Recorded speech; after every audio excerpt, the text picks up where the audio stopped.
आज कोई बेहतरीन यूनिवर्सिटीज की बात करे तो दिमाग में आते हैं ऑक्सफोर्ड, येल और कैम्ब्रिज जैसे नाम।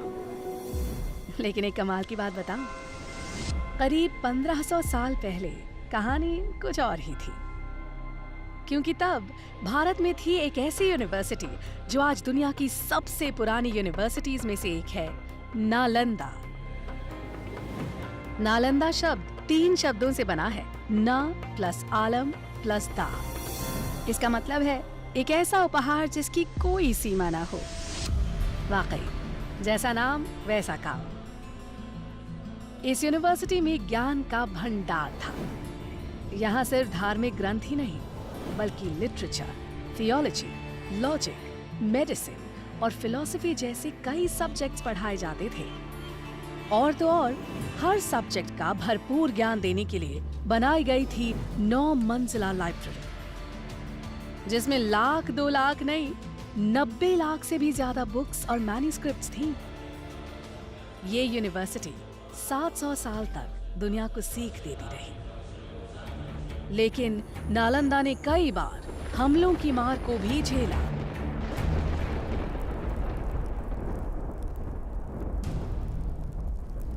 आखिरकार 12वीं शताब्दी में एक हमले में बख्तियार खिलजी ने नालंदा को जला दिया।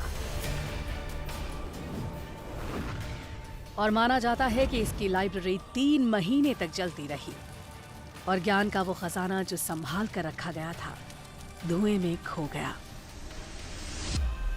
उस वक्त जब नालंदा कई बुलंदियों को छू रही थी, वो एक महाविहार यानी विशाल बौद्ध मठ का हिस्सा थी, जिसके खंडहर आज भी 57 एकड़ में फैली इस साइट में नजर आते हैं।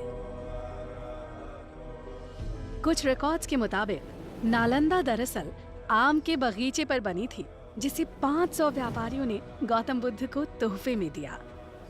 पर आर्कियोलॉजी के हिसाब से नालंदा को 5th सेंचुरी बीसी में गुप्त काल में बनाया गया था।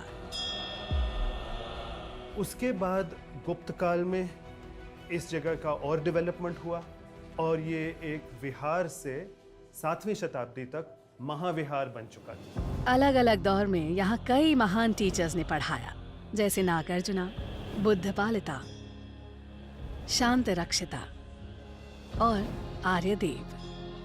और जानते हैं स्टूडेंट्स कौन थे? चाइनीज ट्रैवलर ह्यूंग सांग जैसे कई लोग जो दुनिया भर से यहाँ खींचे चले आते थे। यहाँ पर पूरे विश्व से, चीन से, म्यांमार से, श्रीलंका से अनेक प्रांतों के लोग इस जगह पर शिक्षा ग्रहण करने के लिए आया करते थे इस महाविहार में। लेकिन इस सब के बावजूद नालंदा वक्त की मार को नहीं झेल पाई। इसीलिए डॉक्टर अब्दुल कलाम की पहल से नालंदा ने एक मॉडर्न इंटरनेशनल यूनिवर्सिटी के रूप में फिर से जन्म लिया। नालंदा जैसी यूनिवर्सिटी इस बात का सबूत है कि भारत का ज्ञान सदियों से दुनिया को रोशन कर रहा है। हम उम्मीद करते हैं कि वक्त एक बार फिर करवट लेगा और बेहतरीन एजुकेशन की तलाश करता हर इंसान कहेगा, it happens only in India.